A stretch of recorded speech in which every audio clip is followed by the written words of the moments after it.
गुलाबी लाल सुनहरे रंग दल बादल के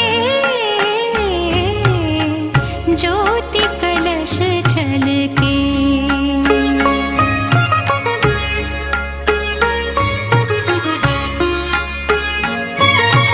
घर आंगन वन उपवन उपवन करती ज्योति अमृत से सिंचन। मंगल घट ढल के मंगल घट ढल के ज्योति कलश छलके।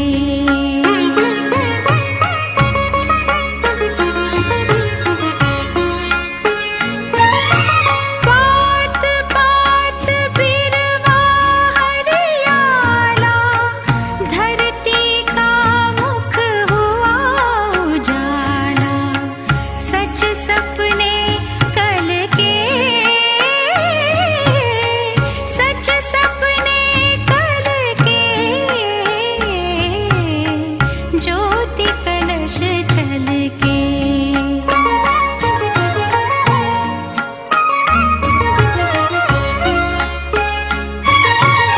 उषा ने आंचल फैलाया फैली सुख की शीतल छाया।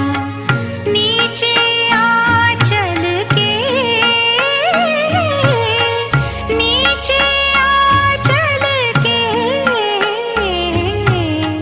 ज्योति कलश छलके।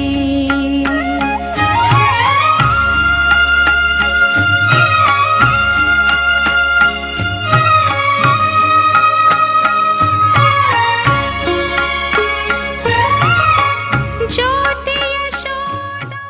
विचार प्रस्तुतिकरण के लिए प्रस्तुत है विद्यालय की छात्रा अलका कुमारी। मैं अलका कुमारी कक्षा 9वीं की छात्रा आपके समक्ष माता की महत्ता के बारे में विचार प्रस्तुत करने जा रही हूँ। आज हम सभी यहाँ मातृशक्ति सम्मेलन को मनाने के लिए इकट्ठे हुए हैं। इस दिन मैं अपने आप को बेहद भाग्यशाली महसूस कर रही हूँ कि मुझे अपनी माताओं के लिए कुछ शब्द कहने का अवसर मिला। यद्यपि हमारे जीवन का हर दिन अपने माता पिता को समर्पित होगा, लेकिन जैसा कि इस कार्यक्रम को मातृशक्ति सम्मेलन का नाम दिया गया, यह हमारी माताओं के लिए तथा हमारे लिए और भी बहुत खास हो गया। प्राचीन काल से ही माताओं का सम्मान किया जाता है। भारत में हम देवी की पूजा की परंपरा का पालन करते हैं। यह मातृशक्ति सम्मेलन के समान ही है। इस दिन हम अपनी माताओं के प्रति कृतज्ञता और प्रेम दिखाते हैं। एक माँ किसी उम्मीद की किए बिना अपना संपूर्ण जीवन अपने बच्चों को समर्पित कर देती है। वो सिर्फ इतना चाहती है कि उसके बच्चे उसे स्नेह करें। उसके लिए अपने बच्चों से आलिंगन से बढ़कर इस दुनिया में कुछ भी नहीं। कहीं पारिवारिक और निस्वार्थ रिश्तों के अलावा हमारा सबसे मजबूत रिश्ता हमारी माँ के साथ होता है, जिसे हम अपनी माँ के साथ साझा करते हैं। एक माँ हमें अपने बच्चों के लिए उसके आखिरी सांस तक उसके साथ खड़ी रहती है, लेकिन कुछ बच्चे अपनी माँ की मौजूदगी के मूल्य को नहीं समझते। लेकिन जब उन्हें पता चलता है बहुत देर हो चुकी होती है, वे बुढ़ापे में ही अपनी माँ को वृद्धाश्रम भेज देते हैं, जो बहुत ही शर्मनाक कर्तव्य है। बहुत से लोग माँ की तुलना भगवान के साथ करते हैं। वे देवी जिसे हम अपनी आंखों में देख सकते हैं, माँ एक देवी का रूप है। जो माँ हमारे जीवन के लिए एक विश्वसनीय व्यक्ति है। माँ की तुलना ब्रह्मांड में किसी के साथ नहीं की जा सकती। माँ वह एक ऐसी शक्ति है जो हर स्थिति में हमारे ऊपर आंख बंद कर विश्वास कर सकती है। माँ के बिना इस दुनिया की कल्पना करना बहुत ही मुश्किल है, क्योंकि माँ तो इस दुनिया की निर्माती है। इसी के साथ मैं अब तक अपनी माँ को मेरा समर्थन करने के लिए विशेष रूप से धन्यवाद करती हूँ। धन्यवाद। आदरणीय मुख्य अतिथि को नमन करती हूँ। इस विद्यालय के संस्था प्रधान को नमन करती हूँ। विद्यालय के शिक्षक समाज को नमन करती हूँ, मेरी माता और बहनों को नमन करती हूँ, असीम सौंदर्यता और पवित्रता के इस भूमि को नमन करती हूँ, वह वटवृक्ष जिसकी छाया में ये विद्यालय फल फूल रहा है, ऐसे कृतज्ञता को नमन करती हूँ। राजस्थान राज्य के मैं इस विद्यालय की वैभवशाली परंपरा और गौरवशाली इतिहास और उसमें आप सभी जन्मी हुई सुनहरे भविष्य की उत्साहित और अनुशासित व्यास को नमन करते हुए नमन करती हूँ इस परम पिता परमेश्वर को, जिसने मुझ पर पक्का भर के बोल रहा है, आत्मा श्रोता बन के बोल रहा है, जिसने आज मुझे यहाँ बोलने का मौका दिया। मंचत विद्वत समाज और देश में चलती हुई मरहम लगाने का एक मंत्र आशा स्थल मेरी प्यारी माता और बहनों, मुझे इस बीच सभी लोगों के बीच में व्याख्यान करने का अवसर मिला है। मेरा नाम है कंचन और मेरे पिताजी का नाम है मेघाराम जी। मैं निवासी हूँ धनपुरा की। पहले तो मैं ये बताना चाहती हूँ कि हम यहाँ क्यों एकत्रित हुए हैं, क्योंकि हमारी माताओं और बहनों के अपने बच्चों के प्रति किस प्रकार से हौसला बढ़ाना है, किस प्रकार से अपने बच्चों को विद्यालय में पढ़ने के लिए भेजना है। क्योंकि बालक की प्रथम पाठशाला होती है वो अपना विद्यालय परिवार होता है और दूसरी पाठशाला होती है वो अपना विद्यालय होता है। परिवार से ही बालक शिक्षा ग्रहण करके विद्यालय की ओर प्रेरित होता है और विद्यालय में शिक्षा अध्ययन करता है। और उसके आगे मैं ये बताना चाहती हूँ कि अपने समाज में लड़कियों की अपेक्षा लड़कों पर अधिक ध्यान देते हैं, लड़कियों को बोलने का मौका ही नहीं देते, लड़कियों को पढ़ाने भी नहीं भेजते हैं। लड़कियों को पढ़ाने के लिए घर की पास की सरकारी स्कूल होती है उसमें भी पढ़ने के लिए नहीं भेजते, लेकिन लड़कों को बाहर पढ़ने के लिए भेजते हैं और लड़कों को बड़ी बड़ी स्कूलों में भेजते हैं और कहते हैं कि लड़कियों को पास वाली ये गवर्नमेंट स्कूल है उसमें भी पढ़ने के लिए क्यों नहीं भेजते। तो कहते हैं, एक ही शब्द बोलते हैं, ये स्कूल दूर है हमारे। तो फिर दूसरे नंबर बोलेंगे तो कि कहेंगे कि स्कूल दूर है, फिर कहेंगे कि मेरे तो काम करने वाला घर पे कोई नहीं है। तीसरे नंबर कहेंगे लड़कियों को नौकरी कहाँ पड़ी है। चौथे नंबर कहेंगे कि ये लड़कियां क्या करेगी, बड़ी होके कुछ नहीं कर पाएगी। क्यों नहीं कर पाएगी, सब कुछ कर पा ये लड़के कर सकते हैं तो लड़कियां क्यों नहीं कर सकती। उसके बाद में लड़के भले ही पूरे दिन गलियों में घूमेंगे लेकिन माता पिता कोई नहीं कहेंगे कि लड़का क्यों घूम रहा है, कोई नहीं कहने वाला। लेकिन लड़की बेचारी स्कूल में जाएगी, स्कूल में जाने के बाद में थोड़ी सी लेट हो जाएगी या कोई दुकान पे जाएगी, थोड़ा सा सामान लेके थोड़ी सी लेट हो जाएगी। 50 सवाल पूछेंगे कि आपकी लड़की है, ये लड़की क्यों लेट आई, तेरे को क्या हुआ, क्यों तेरे को सामान नहीं मिल रहा था, क्या हुआ क्या नहीं हुआ। वो 50 सवाल पूछने शुरू हो जाएंगे और उसके बाद में कहेंगे तू लड़की है, तेरे को घर से बाहर नहीं जाना है। ऐसे 50 सवाल पूछने शुरू हो जाते हैं। लेकिन जब आप अपने घर के आसपास के विद्यालय में बेटी 8वीं तक पढ़ाते हो, पढ़ाने के बाद में 8वीं तक पढ़ाने के बाद में वह लड़की 13-14 साल की हो जाती है। 13-14 साल की उम्र में उस लड़की को 8वीं पढ़ा के उठा देते हो और फिर काम करवाने के लिए लगा देते हो। काम करने के बाद में वो लड़की अपने 5 साल काम करती है, घर पे ज्यादा काम नहीं करती, वो ससुराल में ही काम करती है। अपने घर पे सिर्फ 5 साल काम करती है। 5 साल में उस लड़की का पूरा भविष्य अपन खराब करके बैठ जाते हैं कि अब वो लड़की कुछ नहीं कर पाती। और लड़की के अगर वो ससुराल में जाती है, फिर ससुराल में कोई नौकरी करते हैं, पास वाले कोई नौकरी करते हैं तो वो लड़की बैठी बैठी कहती है मोहन मोरे मावित्रो ने बनाइए न तर मुई बनती, मुई नौकरी करती। कहते हैं या नहीं कहते, सब कहते हैं और सब कहते हैं। और अपन बैठे होते हैं और कोई पास में अखबार पढ़ता होता है, अखबार पढ़ता है और अपन पर मेरी माता है ये ज्यादातर अनपढ़ी बैठी है और कोई अखबार पढ़ता होता है। अखबार पढ़ते पढ़ते कोई पास में बैठा है तो अखबार पढ़ते अपन कहते हैं मोहन मोरे मावित्र ने बनावी न तर मोहगी पेपर तो वोस्ती। कहते हैं या नहीं कहते, जरूर कहते हैं। और मेरी मम्मी भी कहती है, रोज मेरी मम्मी कहती है कि मैंने मारे मावित्र के हमने बनावी न तर मोही पेपर तो वोस्ती। रोज हम पढ़ाई करते हैं तब। तो ऐसे तो अपने बेटियों को पढ़ाना है आगे। और बालकों के प्रति बालक देखो, जैसे कि अपने मन में ये भावना जागृत होती है कि फलाना का बालक तो उस बड़ी स्कूल में पढ़ रहा है, फलाना का बालक तो शहर में पढ़ रहा है, लेकिन पढ़ने वाला बालक सरकारी स्कूल में भी पढ़ के आगे निकल सकता है। और उदाहरण दे रही हूँ। एक बार एक पागल था व्यक्ति, वो आईने में देख रहा था और कह रहा था कि यार इसको तो मैंने कहीं देखा हुआ है, लेकिन वो थोड़ी देर टेंशन में आ गया। टेंशन में आने के बाद में सोचने लग गया, फिर उसको याद आया कि ये तो वही व्यक्ति है जो एक दिन मेरे साथ में बाल कटवा रहा था। तो खैर वो तो पागल था, अपन तो स्वच्छ व्यक्ति है, और स्वच्छ व्यक्ति भी अपने आप में नहीं झांक पाएंगे, अपने भीतर नहीं झांक पाएंगे, तो पागल से बड़ा कोई नहीं हो सकता है। और रास्ता में अगर ये रास्ता है, रास्ते में अगर कंकड़ ही कंकड़ पड़े हैं, लेकिन जूते अच्छे पहने हुए हो तो कंकड़ अपन के पैर में नहीं लगेंगे।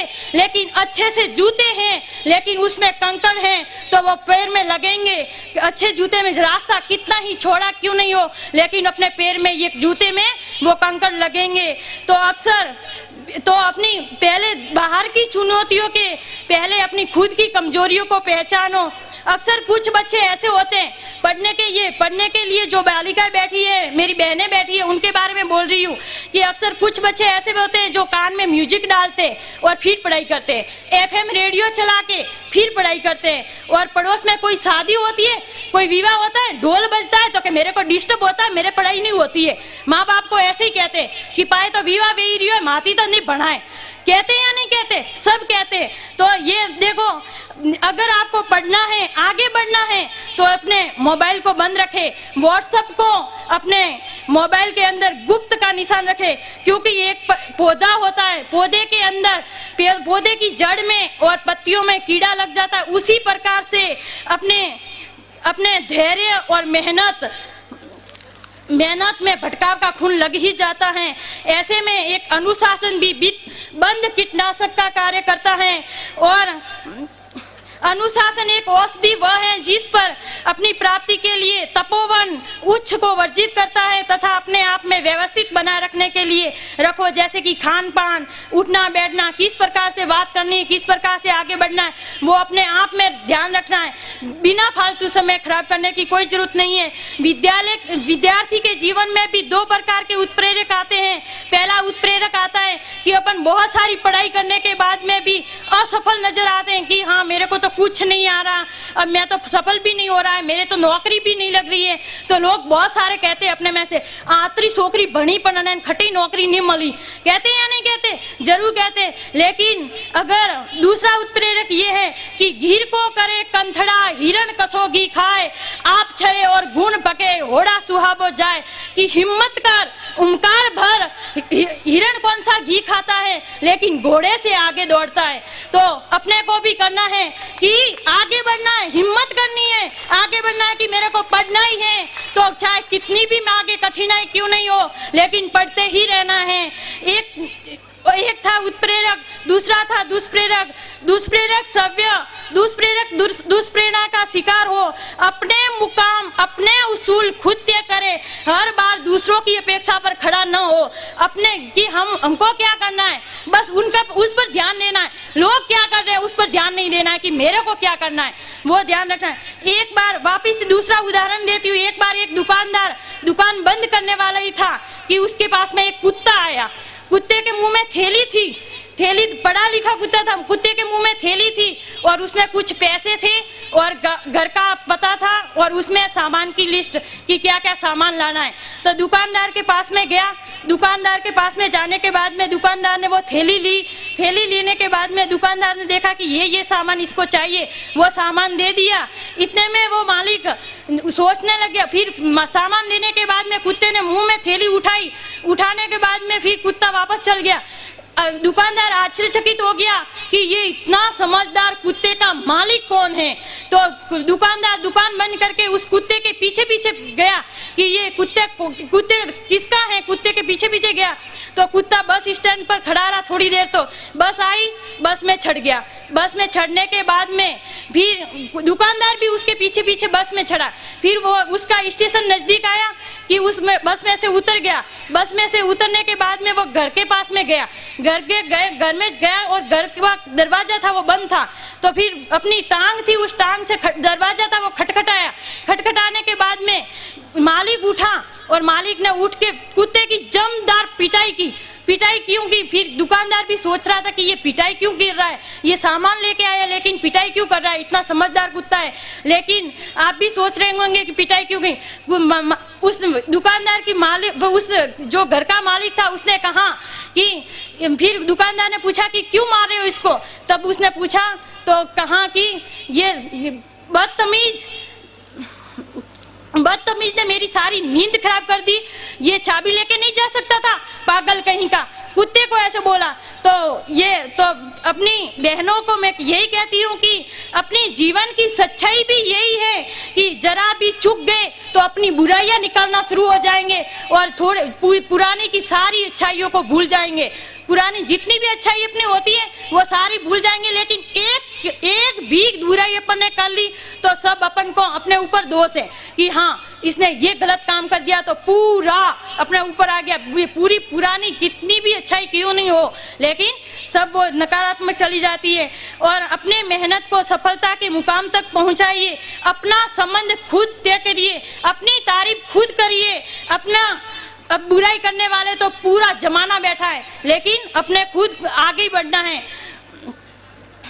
और अपने आसपास उन्हीं परिवेश और तत्वों को प्रविष्ट होने की अनुमति दे जो अपने को सही राह दिखाते हैं। और अन्यथा अपने मस्तिष्क में क्रोध, ईर्ष्या और दुष्प्रेरणा की भावना जागृत हो गई, जो कि अपने सोने की थाली में पीतल की मेख जैसे अशोभनीय लगने लग जाएगी। तो मैं इसके बारे में, उसके बारे में, अपने समाज के बारे में भी थोड़े दो शब्द कहना चाहती हूँ। तो अपने समाज में ऐसे भी लोग हैं जो सुबह उठते भी नहीं है, मुंह भी दूसरों के घर पे धोते और पूरे दिन अपनी बुराई करते रहते, किसी न किसी की बुराई करते रहते। वो अपने हैं समाज के 2-3 पंच, बड़ी मुश्किल से 2-3 पंच, वो पंच बन के घूम रहे हैं, वो ही है।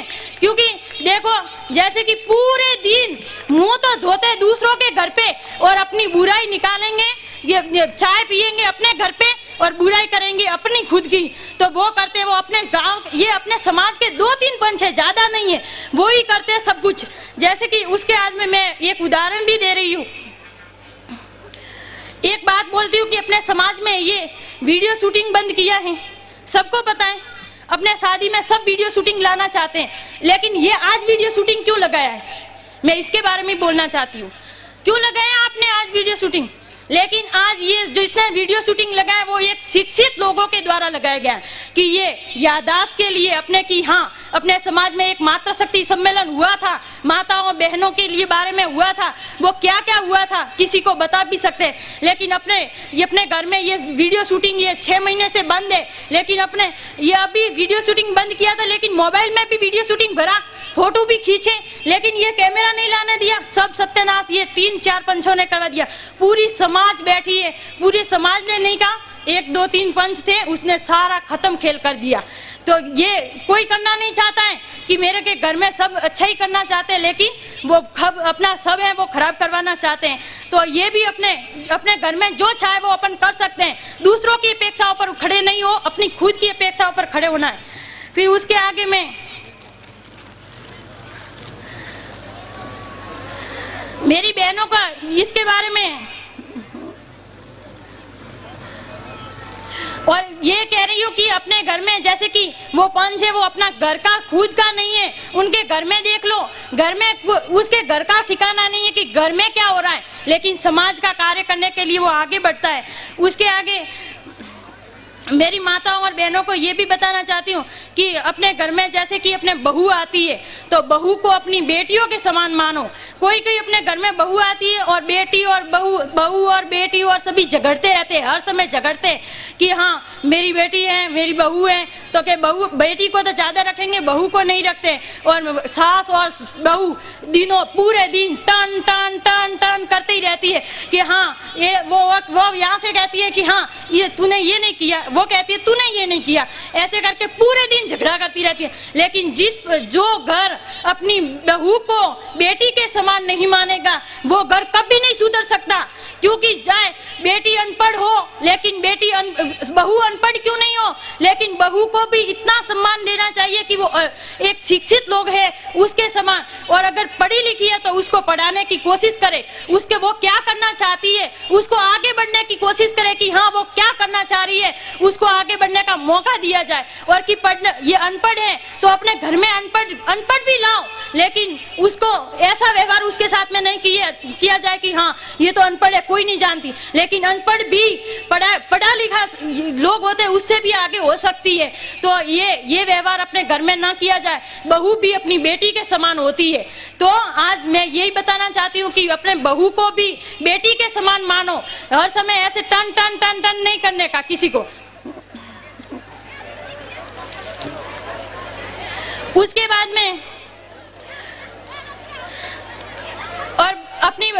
में मैं ये बताना चाहती हूँ कि पढ़ी लिखी बहू होती है, उसको आगे बढ़ने का मौका दिया जाए। और अपने ये बेटियों के बारे में भी 2 शब्द कहना चाहती हूँ कि अगर अपन पढ़े लिखे हैं और आगे बढ़ना चाहते हैं और अपन को लग गया है कि अब मेरे को इस कठिन राह पर चलना ही है, और अगर जलेबी की तरह मैं उलझ ही गई हूँ, तो क्यों न हमें छाछनी में डूब के जिंदगी का मजा लिया जाए। क्योंकि शिक्षा का जीवन में उतना ही महत्व है। मंच की ओर से अब मैं बहन विराम देना अंधेरे चाहता में हूँ। रोशनी का, प्यास में पानी का और भूख में भोजन का। धन्यवाद। सावधान। साध्वी श्री एक जराट भगवतीबाई यहाँ पर विद्यालय परिसर में पधार चुके हैं। सभी माता बहनों से अनुरोध है कि आप अपने यथास्थान पर खड़े हो जाएं, पैर कोई नहीं छुए और अपने स्थान पर ही खड़े होकर के उनका सुस्वागतम करें।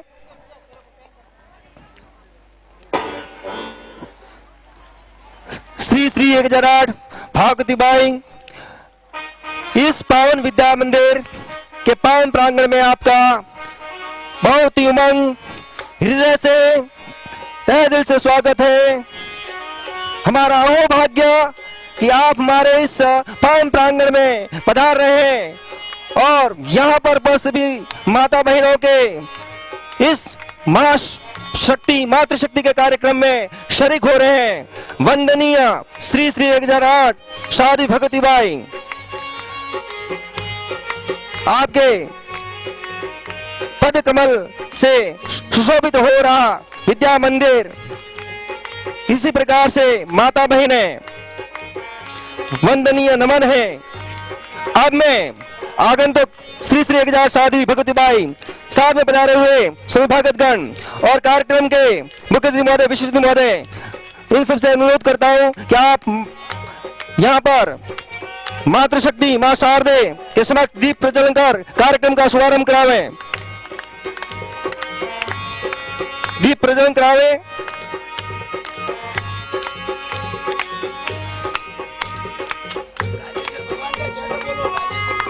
एक बार जय घोष करेंगे। श्री 1008 साध्वी भगवतीबाई की जय हो। भगवान की एक बार घोष करेंगे जोर से। श्री 1008 राजेश्वर भगवान की, श्री 1008 राजेश्वर भगवान की, श्री 1008 साध्वी भगवतीबाई की, उपस्थित सभी माता बहनों की, मातृशक्ति की।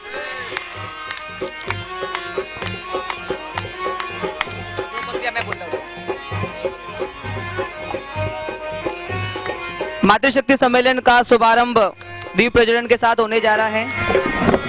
परम पूजनीय आदरणीय श्रद्धेय मातुश्री श्री 1008 भगवतीबाई से करबद्ध अनुरोध है कि वे मां सरस्वती, मां भारती के चित्रफलक के समक्ष दीप प्रज्वलन कर कार्यक्रम का शुभारंभ करावे। विद्यालय की बालिकाओं द्वारा दीप मंत्र।